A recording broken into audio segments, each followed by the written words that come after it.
ونستهديه ونعوذ به من شرور أنفسنا وسيئات أعمالنا من يهده الله فلا مضل له ومن يضلل فلا هادي له أشهد أن لا إله إلا الله وحده لا شريك له وأشهد أن محمدا عبده ورسوله لا نبي بعده اللهم صل على النبي الكريم رسولنا وقدوتنا محمد وعلى آله وأصحابه أجمعين.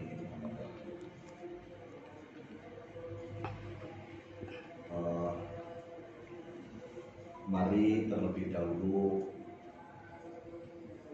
kita mengevaluasi diri kita semuanya, sejauh mana dalam menjalankan kewajiban kita berpuasa di bulan Ramadan ini, dari hari yang pertama sampai hari yang ke-7 atau ke-8 ini, apakah dari awal ada peningkatan atau bahkan semakin turun kualitasnya. Secara umum masyarakat kita dari awal justru tidak mengalami peningkatan, semakin hari semakin kualitasnya semakin berkurang. Salah satu bukti dari penurunan kualitas ibadah bulan Ramadan itu adalah kita lihat di masjid-masjid, shopnya semakin maju. Kalau hari yang pertama biasanya bahkan sampai pasang terong, sampai membawa gelaran tikar di luar masjid.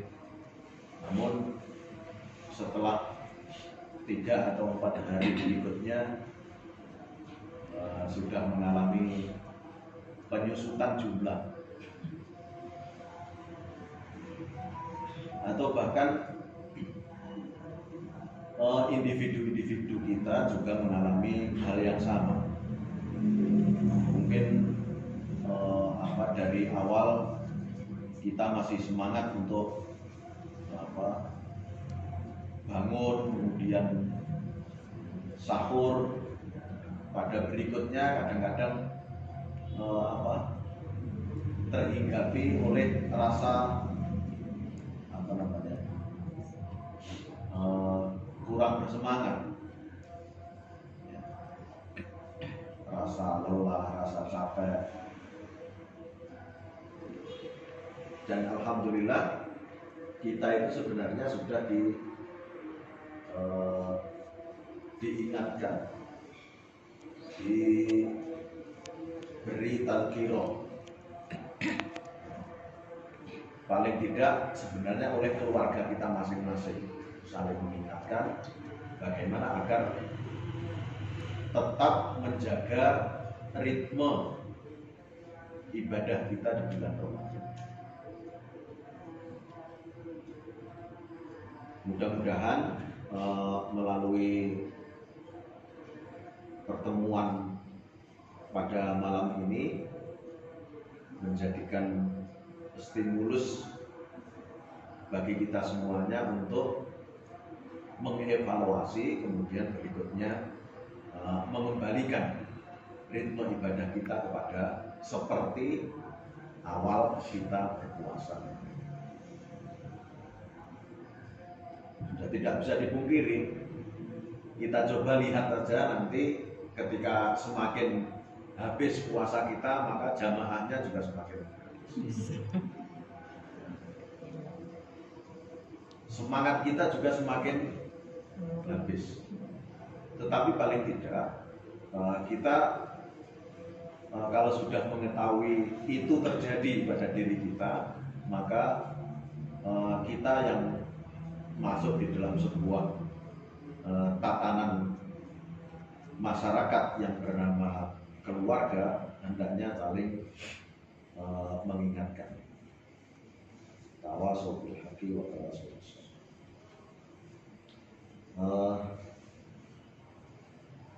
Hadirin hadirin as-shaimin was-shaimat rahimakumullah. Kemarin saya diminta untuk menyampaikan ular-ular. Ini namanya ular-ular. Saya tahu ular-ular ya? Ular-ular. Bukan ular. Ya, ular-ular itu ya apa namanya? Kalau di pondok ada namanya latihan berpidato. Ini latihan berpidato. Tentang keluarga surga. Keluarga surga. Kita ambil takrif mukhalafahnya dulu. Kalau keluarga itu menurut di bawahnya adalah individu, ya, individu, kemudian membentuk sebuah keluarga. Kemudian surga itu maupun khulafahnya adalah neraka. Berarti nanti masing-masing baik keluarga surga maupun keluarga neraka mempunyai ciri-ciri masing-masing. Sebenarnya sudah bisa kita temukan garis besarnya bahwa keluarga surga itu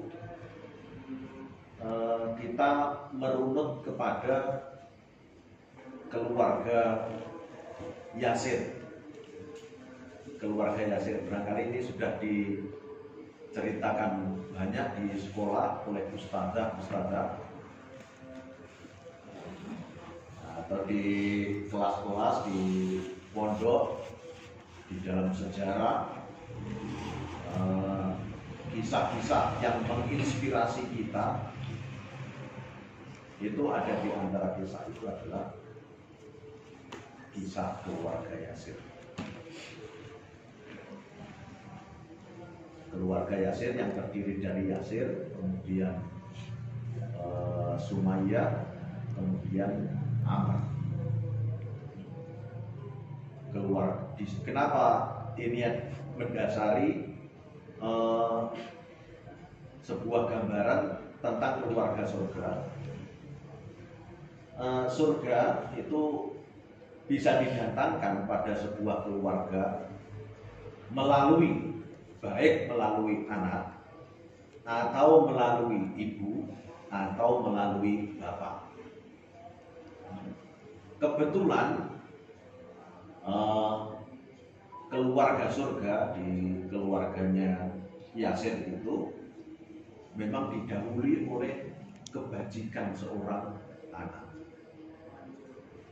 Jadi Ammar itu adalah pengikut Rasulullah SAW, kemudian mengajak keluarganya, dan alhamdulillah keluarganya welcome dengan ajakan Ammar, sehingga ayahnya mengikuti agama Muhammad, kemudian ibunya juga mengikuti agama Muhammad. Menuju keluarga surga tentu ada tantangannya. Ya, tantangannya. Disebut keluarga surga di keluarganya Yasir itu karena Rasulullah SAW ketika melihat ujian yang berat yang dihadapi oleh Ammar dan keluarganya, maka Rasulullah SAW mengatakan, isbir ala Yasir fa inna masirahu al-jannah. Seperti terjemahkan, isbir ala Yasir fa inna masirahu al-jannah. Bersabarlah keluarga Yasir, karena sesungguhnya perjalananmu menuju surga. Kenapa Rasulullah SAW mengatakan begitu? Karena melihat keluarga Yasir yang disiksa oleh orang-orang Quraisy ketika kedapatan keluarga ini memeluk dan mengikuti agama Muhammad. Awalnya adalah Amr ini disiksa, kemudian didatangkan keluarganya, bapaknya Yasir ini diletakkan di sebuah batang pohon, kemudian disiksa, kemudian meninggal, syahid. Kemudian Sumayyah, istrinya Yasir ini ditombak dari depan ini, di kemaluannya itu sampai tembus ke belakang dan meninggal syahidah. Maka syahidah pertama di dalam Islam itu adalah Sumayyah. Kemudian Amr ini dilepaskan dan ikut Rasulullah SAW, mendampingi Rasulullah SAW. Jadi ketika rombongan Rasulullah SAW mendapati siksaan yang semacam ini, Rasulullah SAW menjamin keluarga ini adalah syahid di jalan Allah Subhanahu wa Ta'ala, dan syahid di jalan Allah itu adalah jaminannya surga. Maka kita semua yang mengidamkan keluarga surga hendaknya siap-siap dengan ujian yang berat seperti ini. Pasti ada ujian yang berat. Apakah cita-cita ini bisa kita wujudkan atau di tengah jalan gugur karena tidak kuat ujian yang dihadapi. Ini adalah sekelumit kisah tentang keluarga surga. Pasti ada contoh-contoh lain yang turun dari masa kemudian ke masa-masa berikutnya. Pasti ada. Termasuk pada masa yang sekarang kita ada, pada masa ini, kalau kita kita teliti, kita cari, pasti ada.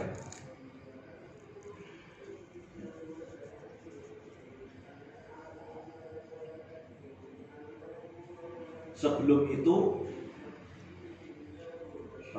sebuah kisah ketika Allah Subhanahu wa Ta'ala menciptakan Adam. Adam itu aslinya adalah keluarga surga, aslinya.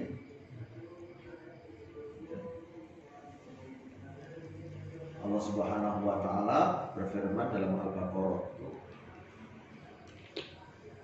ayat yang berapa? Wa idh qala rabbuka lil malaikati inni ja'ilun fil ardi khalifah. Jadi Allah Subhanahu wa Ta'ala itu akan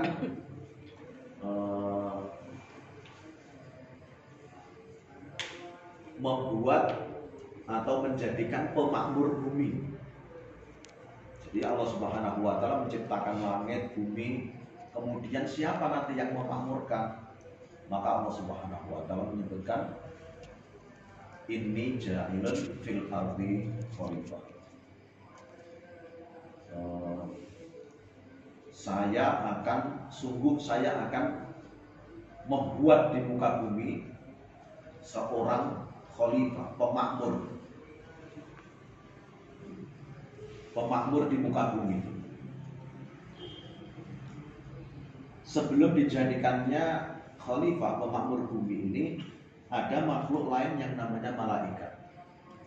Malaikat itu adalah makhluk yang mempunyai sifat baik seluruhnya. tidak mempunyai kecenderungan untuk bermaksiat kepada Allah Subhanahu wa taala. Mengetahui Allah Subhanahu wa taala akan membuat khalifah di muka bumi yang namanya manusia. Maka makhluk suci yang namanya malaikat yang tidak pernah bermaksiat kepada Allah Subhanahu wa taala lantas bertanya,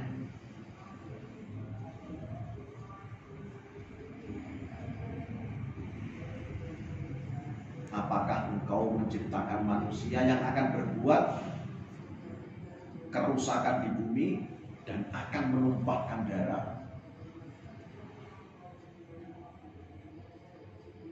Padahal malaikat itu tidak pernah bertanya kepada Allah Subhanahu wa taala.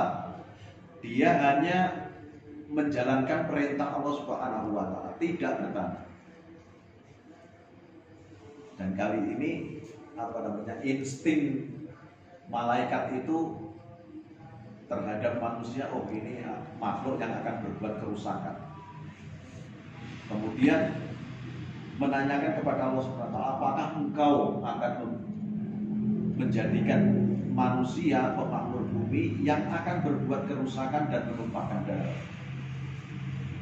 Menyadari bahwa pertanyaannya adalah sebuah kelancangan kepada Allah Subhanahu wa taala, langsung para malaikat yang bertanya tadi mengatakan, nahnu nusabbihu bihamdika wa nuqaddisu lak.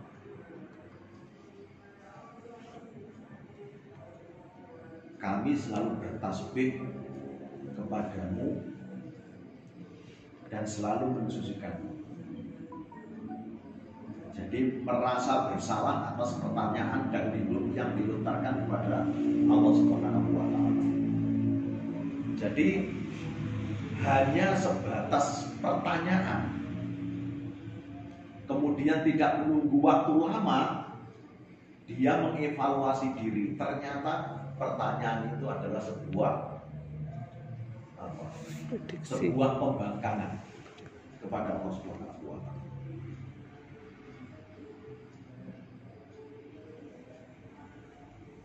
Kemudian Allah Subhanahu wa taala untuk membuktikan ilmu Allah Subhanahu wa taala, maka Allah Subhanahu wa taala menyuruh malaikat itu untuk menyebutkan nama-nama benda. Kemudian malaikat itu angkat tangan, nggak tahu. Kemudian menyuruh Adam untuk menyebutkan nama-nama benda. Kemudian Adam ketika berhasil menyebutkan nama-nama benda, maka Allah Subhanahu wa taala berkata kepada para malaikat, alam aqul inni a'lamu ma la ta'lamun. Bukankah aku mengetahui apa yang tidak kamu ketahui?